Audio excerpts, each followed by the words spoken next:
It looks like quite a team. We have Dr. Jeremy Chambers, Sean Mitchell, who will indicate who you are, Adam Littleton, and not presenting Brett Lakeland is apparently on the team as well. And you have the title up here, Learner Autonomy at Kawasaki Vocational School. I wish you the best. I'm looking forward to the presentation. Thank you for coming and joining with us. I'm just going to start us off and introduce our team, then I'm going to pass it over to Natasha for the first second. Start off, as I said, we're presenting some research on learner autonomy that we gathered out at a vocational school in Kawasaki. The members, myself, Jeremy Chambers, I work at both Temple University and at the College of Business and Communication. The college is where we conduct our research at. With me is Sean Mitchell and Adam Littleton, as well as our fourth member who's not presenting today, but I should point out Brett Lakeland. Today's session is going to cover 4 areas of our research. We're going to look at what learner autonomy is, the general historical ideas, as well as the hypothesis and research questions we're looking at. And we're going to look at Littlewood, who is the person we based our research findings on, what he contributed to the field, and what was the reaction after it. Then we're going to look at the research findings for our own research we conducted, as well as conclusions drawn from that. So to start us off, I'm going to pass it over to Sean with our first speech. Thank you, Jeremy. And good afternoon. I'm going to deal with our research questions, and I'll also speak about how learner autonomy applied to our study. Let me start with the background to our research questions. We used a 10-point survey to try to answer our questions. And this survey was originally formulated by William Littlewood. And he administered it to a group of 50 students in Hong Kong University.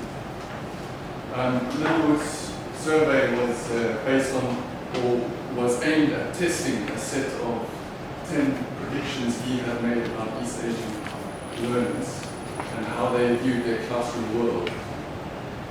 The 10 predictions were in turn based on the socio-cultural influences underlying East Asian societies. So the 10 predictions constitute the generalized view of East Asian learners.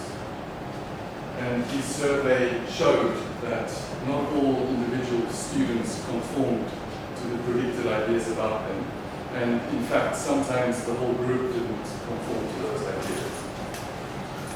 For us, it was a useful tool with which to examine our individual students within the same East Asian cultural context. I think Adam and Jeremy will speak about the survey in more detail later. I'll go straight to the research questions. We had 2. The first one was, would Littlewood's survey be replicated in our context? And second, what would the results of the survey tell us about our learners' attitudes towards autonomy?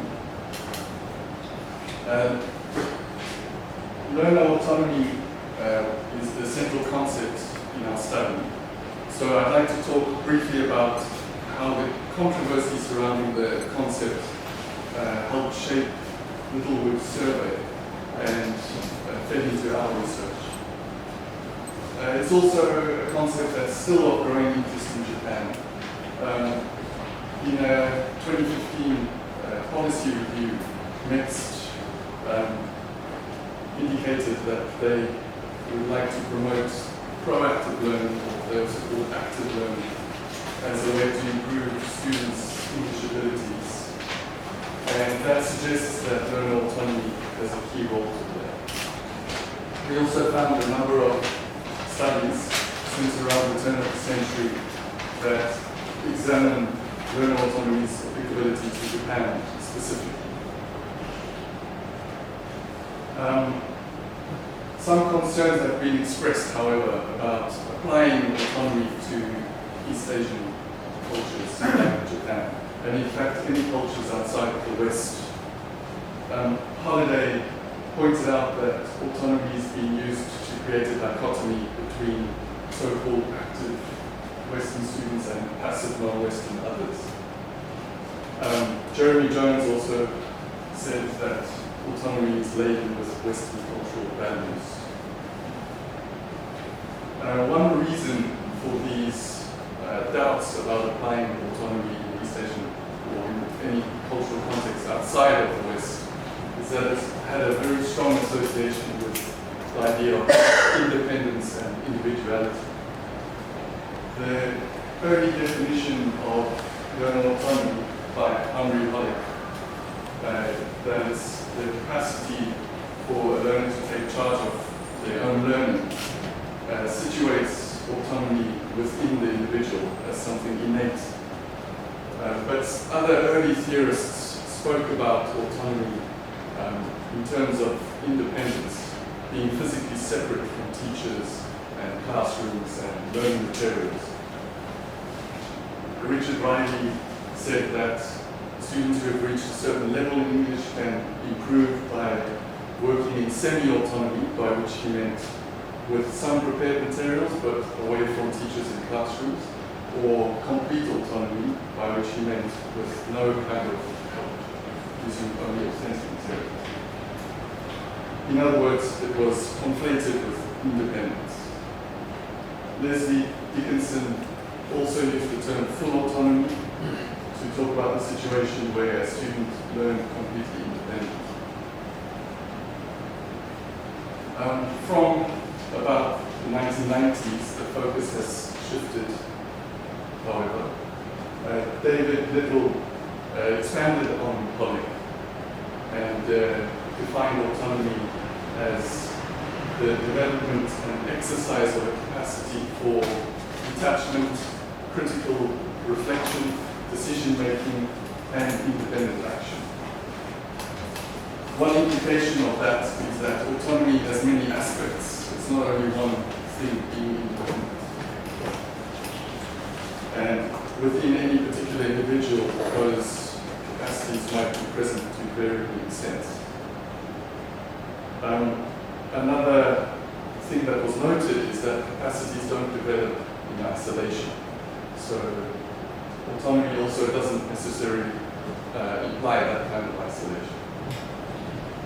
With this, the focus shifted from the idea of independence towards interdependence, as this quote here by David Little serves to illustrate. So returning to the aforementioned William Littleton, who focused on East Asia in particular, the essential questions that arose in relation to learner autonomy were which of these aspects of autonomy are naturally present and encouraged within the East Asian cultural context, and to what extent is there individual variation. So I'll hand over to Adam now, who will discuss William Littleton in further detail.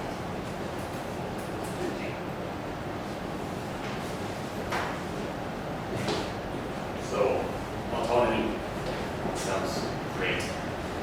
Does it work? Does it work in Japan? Does it work in a vocational school? Are students open to that attitude? Are East Asian students in general open to that attitude?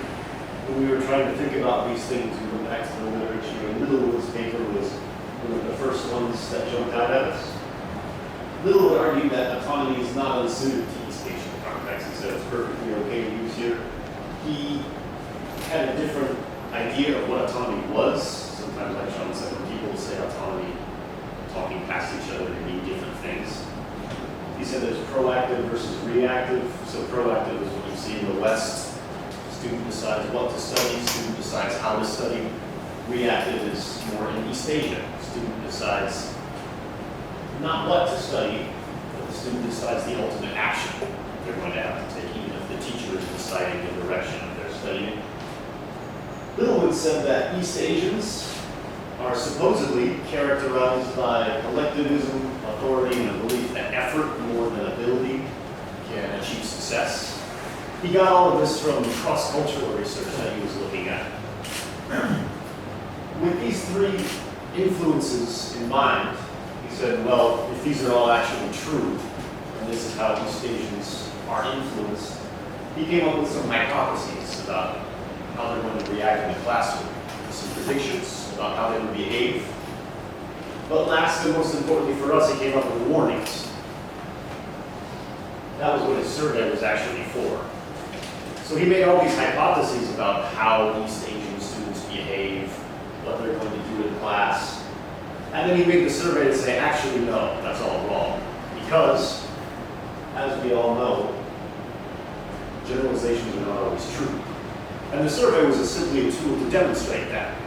So, using the three influences from before, collectivism, authority, and belief and effort, he came up with 10 questions. For example, number one, I like activities where I'm part of a group. That was designed to determine the extent to which they actually do conform to this idea of collectivism. The results, though, as he said they would, showed that actually his cohort of 50 Hong Kong students did not conform to the view of stereotype. They did not conform to the generalizations, and that was what he was trying to do.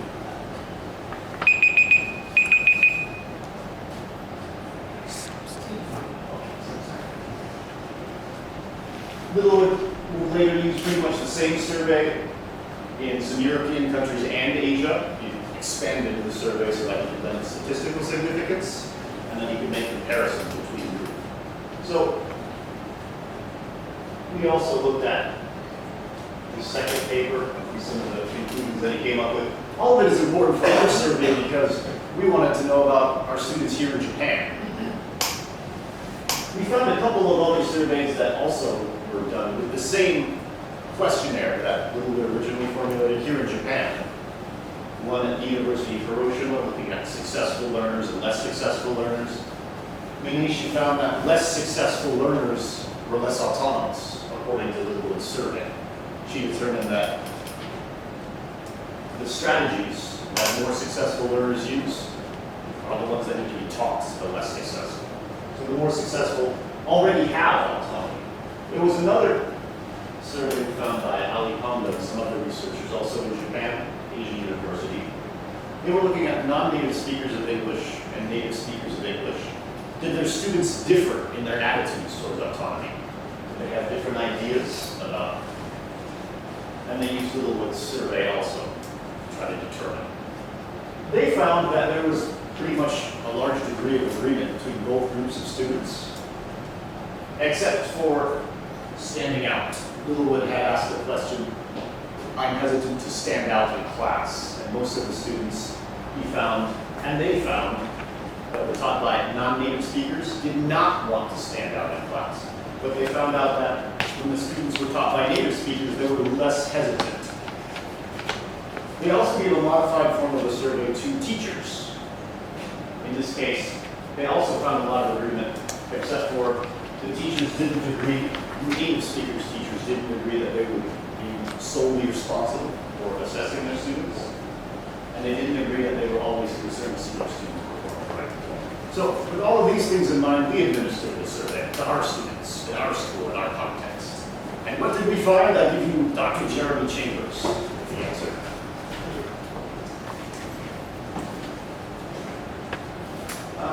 So just to give some context of our school itself, again, we're a vocational school, private vocational school in Kawasaki. We have a relatively diverse population to where our students are about 60% Japanese and 40% other. And those others come mostly from East Asia, but also from other parts of the world. When they come into class, they're divided into about 5 different groups on English level and then put classes accordingly. Their English level is determined by TOEIC scores and a placement test. And the school focuses on several different major sports, such as English communication, trading, hotel, and bridal, and so on. This was the context that we're setting this survey in that it's not what you'd say was a traditional Japanese university, but it deals with a more diverse group. In total for the survey, they were handed out by the native speakers of English in the communication classes. They were all anonymous and they collected both survey data and metadata on the students. In total, we had 214 surveys, but from there we selected just the Japanese population for the purpose of this survey. After that, collecting all the surveys, we entered the data into Excel. We separated by nationality, fished out just the Japanese population, and then looked at the general responses to the groupings that I'll discuss later, and then the similarities between our findings and what We did a standard mean and standard deviation for the general findings, and then the man-Whitney test for our individual comparison to the work.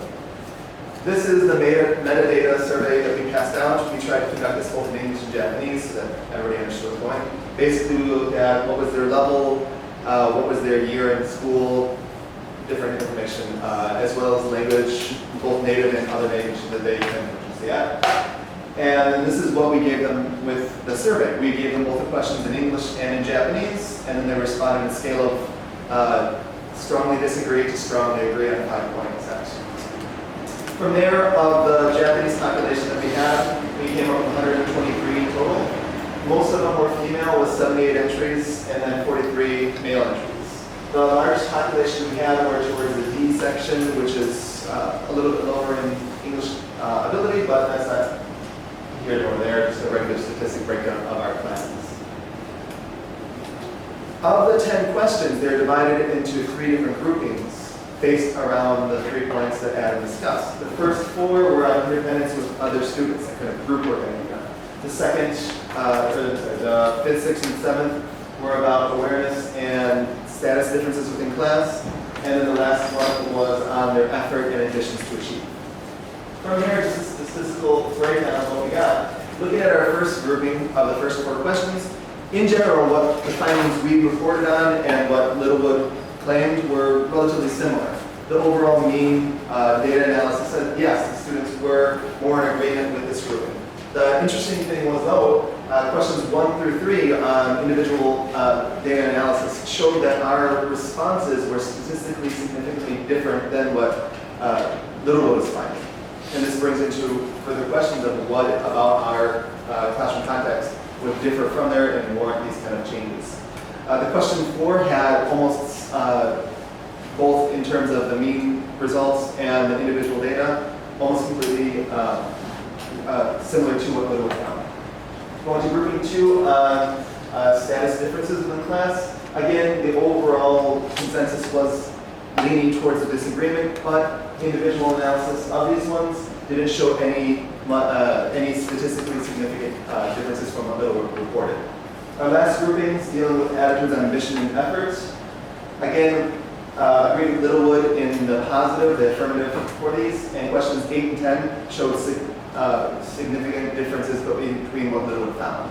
So with all this analysis, both in the overall findings and in the individual comparisons, we get to our conclusions. Basically, for our first research question, we're looking at how if what Littlewood found would be replicated in our study. And the general consensus is yes, we're finding similar data points on this. That's not to say that it's completely synced up with it. In that questions 1 through 3, 8, and 10 showed relatively wide variances from what Littlewood found, and that's reason to support not that East Asian learners are in favor of or akin to autonomy in their leaders in the classroom, just that the opposite is not true, that they are not, the autonomy doesn't work for them, would not be a valid stereotype to apply, or in any case that it should be further discussed.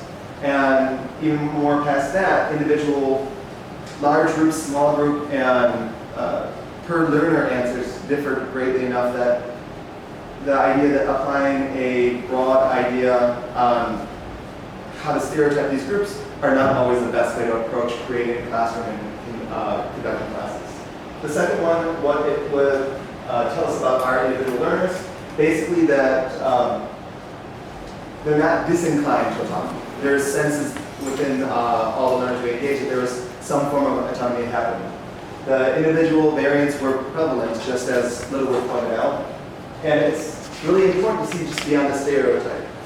Looking at teaching to the large group, the small group, and the individual are different factors you have to consider as we go into creating classrooms, both for the individual day-to-day and the long-term course plans.